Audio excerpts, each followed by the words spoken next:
Pandian store சீரியலோட predictions பார்க்கலாம். கோமதியும் பாண்டியனும் சேர்ந்துக்கிட்டு பழனிய டேய் துரோகி போடா வீட்டை விட்டு வெளியில அப்படின்னு துரத்துறாங்க. பழனி அழுதுகிட்டே நிக்கிறான். சுகன்யா உடனே அத்தாச்சி என்ன பேசுறீங்க? அவரை பார்த்து துரோகிங்கிறீங்க? அவரை துரோகம் பண்ணாரு, நீங்க தான் அத்தாச்சி வீணா பழி போடுறீங்க.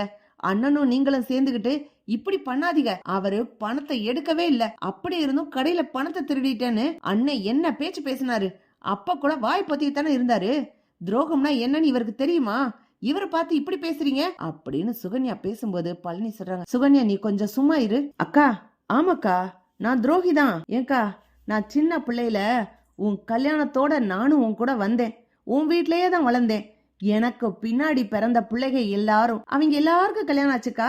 ஆனா எனக்கு மட்டும் கல்யாணமே ஆகலக்கா. எனக்கு கல்யாணம் பண்ணிக்கணும், சொந்தமா பிசினஸ் பண்ணணும், பணம் சம்பாதிக்கணும், இவங்கள மாதிரி வாழணும், அவங்கள மாதிரி வாழணும்னு ஆசையே இல்லாம ஒரு அடிமட்ட முட்டாளா நான் வாழ்ந்துட்டு இருந்தேன். சாப்பிட்டுட்டு இருக்கும் போது கூட மச்சான் சொல்லுவாரு, டேய் போய் குடோன பாருன்னு. பாதி சாப்பாட்டுல எந்திரிச்சு போயிருக்கேன்க்கா. அதெல்லாம் அடிமத்தனமா இல்ல துரோகம் பண்றதனமான்னு எனக்கு தெரியலக்கா. நம்ம அக்கா நம்ம மச்சான் இது நம்ம வீடுன்னு நினைச்சு சாப்பாட்டுல இருந்து பாதியில எந்திரிச்சு போயிருக்கேன்.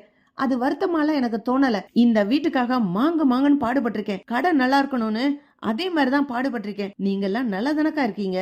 என்னைக்காச்சும் உனக்கு தோணி இருக்காக்கா? என்னை விட சின்னவங்க கதிருக்கு கூட கல்யாணம் ஆயிடுச்சு. ஆனா எனக்கு கல்யாணம் பண்ணணும்னு நீ எப்பயாவது யோசிச்சிருக்கியா? உங்க வீட்டு பையன்க சரவணன் முதற்கண்டு கல்யாணம் முடிஞ்சதுக்கு அப்புறம் போனா போகுது, இவன் சும்மா கிடக்குறானேன்னு என் ஆத்தா அழுததுக்காக ஒரு பொண்ணை பார்த்து கல்யாணத்துக்கு பேசுனீங்க. ஏக்கா அப்பாவாவது உனக்குன்னு ஏதாவது யோசனை வந்துச்சா? எனக்கு கல்யாணம் ஆயிடுச்சு, என்ன நம்பி ஒருத்தி வந்திருக்கா, அவளுக்கு ஒரு முழம் பூ வாங்கி கொடுக்கறதுனா என் கையில காசு வேணுமே, நான் என்ன பண்ணுவேன்? வேலை பார்க்கற இடத்துல இருந்து தானே சம்பளம் கிடைக்கணும் அப்படின்னு நினைச்சு என்னைக்காவது என் கையில காசு கொடுத்திருக்கீங்களா? நீயும் கொடுத்ததில்ல, மச்சானும் கொடுத்ததில்ல, நானும் கேட்டதில்ல. சுகன்யாவும் திட்டும், எப்ப பார்த்தாலும் திட்டும். அடிமையா திரியிற, வேலை பாக்குற, உன்னை வீட்டை விட்டு துரத்தி இருப்பாங்க அப்படி இப்படின்னு ஏதாவது சொல்லுவா. ஆனா நான் அதை எதையுமே கேட்டதில்லக்கா. எனக்கு என்ன வீடு இல்லையா? அப்பே விட்டு சொத்து இல்லையா? என்ன தாங்கிறதுக்கு ஆத்தா இல்லையா? 2 அண்ணன்க உங்களை போட்டிக்காகவாது என்ன தாங்கிறதுக்கு இருக்காங்க. அப்படி இருந்தோம் நான் ஏன்கா உன் காலே சுத்திட்டு தெரிஞ்சேன்? என்ன பார்த்து துரோகின்னு சொல்ற? ஏன்கா இந்த கடை ஆரம்பிச்சது எனக்கே தெரியாதுன்னு நான் சொல்றேன். நீ நம்ப மாட்டேங்கிற. நம்பாட்டி பரவாயில்லக்கா, ஆனா நீங்க மட்டும் நியாயமா தர்மமா நடந்துகிட்டீங்களான்னு யோசிச்சு பாருங்க. என்ன பார்த்து துரோகின்னு சொல்றீங்களே, அப்ப நீங்க யாரு? நேத்து வந்தவரு தங்கமயிலோட அப்பா தங்கமயிலு. இவங்க முன்னாடி என்ன பார்த்து வேலைய ஒழுங்கா செய்யலன்னு அசிங்கப்படுத்தி பேசுறாரு மச்சான். மனசு வலிக்க தாக்கா செய்து, ஆனா வெளியில காமிச்சுக்கிற அளவுக்கு அதிகாரம் இல்ல. அதுக்கு பேர் என்னக்கா? துரோகமா இல்ல ஏமாத்து வேலையா? கேட்டா என்ன சொல்லுவீங்க? நம்ம வீட்டு பைய நம்ம வீட்டுல இருந்தவன் உரிமையா திட்டுனே அப்படின்னு சொல்லுவீங்க. இப்ப நான் கேக்குறேக்கா, உரிமையா ஒரு கடை வச்சு கொடுக்கணும்னு உங்களுக்கு என்ன காச்சு தோணி இருக்குதா? பழனி தானே வீட்டுல எடுபடியா கிடக்குறவன், இவனுக்காக எதுக்கு ஒரு ரூம்னு சொல்லி நினைச்சு தானே என்ன வருஷ கால பூரா மொட்டை மாடியில படுக்க வச்சீங்க. எப்பயாச்சும் எனக்குன்னு ஒரு ரூம் கொடுத்திருக்கியாக்கா? கல்யாணம் ஆன பிறகு ஏதோ சுகன்யா திட்டுவாளே அப்படிங்கறதுக்காக ஒரு ரூம் கொடுத்த. இத்தனை நாளா மிஞ்சினதை தின்னுட்டு மொட்டை மாடியில பாய் விரிச்சு படுத்து தானக்கா தூங்கிட்டு கிடந்தேன். மழை குளிர் எல்லா நாளும் அங்கனையே தான்க்கா கிடந்தேன். என்ன பத்தி அக்கறைப்பட யாருமே இல்லக்கா. அது துரோகமா என்னக்கா? அது நீங்க செஞ்சா அதெல்லாம் சாதாரணம். நம்ம வீட்டு பைய ஏன் பிள்ளை மாதிரி நான் திட்டுவேன், மழையில வெயில்ல கிடக்கட்டும்னு மொட்டை மாடியில போட்டு வச்சிருப்பேன். இது ஒரு தப்பா அப்படின்னு மச்சானும் சொல்லலாம், நீயும் சொல்லுவ. எனக்கு என்ன வீடா இல்ல? ஏன்னா அங்க போய் ராஜா மாதிரி மெத்தையில படுத்து தூங்கலாம். உன் வீட்டுல எதுக்குக்கா மொட்டை மாடியில படுத்துக்கிட்டு கிடந்தேன்? ஏன் அக்கா வீடுன்றதுன்னா உரிமையில தானே. இன்னைக்கு எங்க அண்ணன்க எனக்கு தெரியாம ஒரு கடையை ஆரம்பிச்சு கொடுத்திருக்காங்க. அதுவும் மச்சான் கடை இருக்க அதே தெருல வச்சிருக்காங்க. தப்புன்னு நானும் இப்பதான் பேசிட்டு வரேன். அதுக்குள்ள வாய்க்கு வந்தபடி எல்லாம் பேசுறியக்கா. வீட்டை விட்டு வெளியில போன்னு சொல்ற அளவுக்கு உனக்கு கோபம் ரோஷம் எல்லாமே வருது. ஏன் தங்கமயில் அப்பா தப்பு செய்யறாரு, பொருள் பணம் எல்லாம் எடுத்துட்டு போறாரு, கண்டும் காணாமல அமைதியா இருக்கிறேன். கடைசி பணத்தை திருடினியா பழனின்னு பழிய தூக்கி என் மேல மச்சான் ஈஸியா போறாரு. அன்னைக்கு நீ கேட்டியா? கேட்கல. சும்மாரு பழனின்னு என்னைய சொல்ற. அக்கா நீ நல்லா யோசிச்சு பாருக்கா, எனக்கும் ஒரு மனசு இருக்குது. நானும் மனுஷன்தான். எனக்கும் பசிக்கும், தூக்கம் வரும், எல்லாமே செய்யும்க்கா. எனக்கும் பணம் தேவைப்படும். என் கூட இருக்க மனுஷிக்கு தேவையானதை வாங்கி கொடுக்க காசு வேணும். அதை நீங்க கொடுக்கணும்னு என்னைக்காச்சும் நினைச்சிருக்கீங்களா? உனக்கு பணம் வேணும்னா என்கிட்ட கேள்றா அப்படின்னு ஈஸியா சொல்லிடுறீங்க. அன்னைக்கு கூட செந்தில் வீட்டுல பால் காய்ச்சறதுக்கு gift வாங்கணும், நீ காசு கொண்டு வான்னு சுகன்யா சொல்லி அனுப்புறா. மச்சான்ட்ட போய் கேட்டா, அவன் வீட்டுக்கு gift கொடுக்க நீ ஒன்னும் தேவையில்லடா, உனக்கு பணம் தரமாட்டேன்ட்டாரு. ஏக்கா, நான் யார் வீட்டுக்கு வேணா gift கொடுத்துட்டு போறேன், நான் என்னமோ பண்ணிட்டு போறேன்.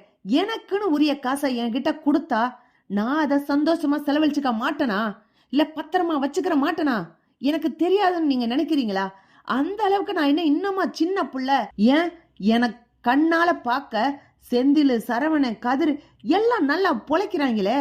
எனக்கு பின்னாடி பிறந்தவங்க, அவங்கள பார்த்து கூட எனக்கு அறிவு வராதுன்னு நினைச்சிட்டீங்களா? அது எப்படிக்கா? பணம் வேணும்னு நான் கேக்குறேன், தர முடியாது போடா அப்படிங்கிறாரு மச்சான். கேட்டா என் வீட்டு புள்ள நான் அதட்டி பேசுவேன். அப்ப உங்க வீட்டு புள்ள உங்க கடைய பாத்துக்கிட்டு இருக்கனே, அத உரிமையோட விட்டா என்ன? தங்கமயில் அப்பாக்கு இருக்க உரிமை எனக்கு இல்ல. கதிரிட்ட வந்து சொல்லி அழுதுகிட்டு இருந்தேன். இனிமே அந்த கடைக்கு போகவே விருப்பம் இல்ல. ரொம்ப அவமானப்படுத்தி பேசுறாரு. என்ன தனிப்பட்டு திட்டுனா கூட நான் தாங்கிக்கிறேன். ஆனா தங்கமயில் முன்னாடியும் தங்கமயில் அப்பா முன்னாடி, கடைக்கு வர்ற ஆளுங்க முன்னாடிலாம் அவமானப்படுத்தி பேசுறாரு. எத்தனை காலம்க்கா தாங்கிக்கிட்டே இருக்கணும்? உனக்கு இது புரியாதா?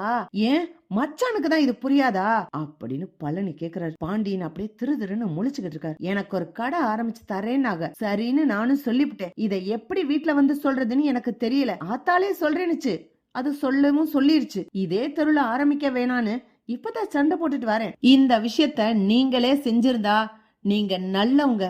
நான் உங்களை நம்பி உங்க வீட்டுல அண்டி வாழ்ந்தேன். எனக்காக ஒரு கடை வச்சு கொடுக்கணும்னு உங்க 2 பேருக்கும் தோணல் இல்லக்கா? மச்சான சொல்ல முடியாது, பாவம் மச்சான். மச்சானுக்கு அதெல்லாம் தெரியாது. அவர் உண்டு, அவர் கடை உண்டு, என்ன அதட்டி பேசுறதுக்கு 4 வார்த்தை உண்டு, அப்படி மட்டும்தான் வாழ்றாரு. ஏன் இதே கதிரை எதிர்த்து பேசிடுவாரா? செந்தில எதிர்த்து பேசிடுவாரா? இந்த மாதிரி பேசினத கேட்க மாட்டாம தான் அவங்க எதிர்த்து பேசிட்டாங்க.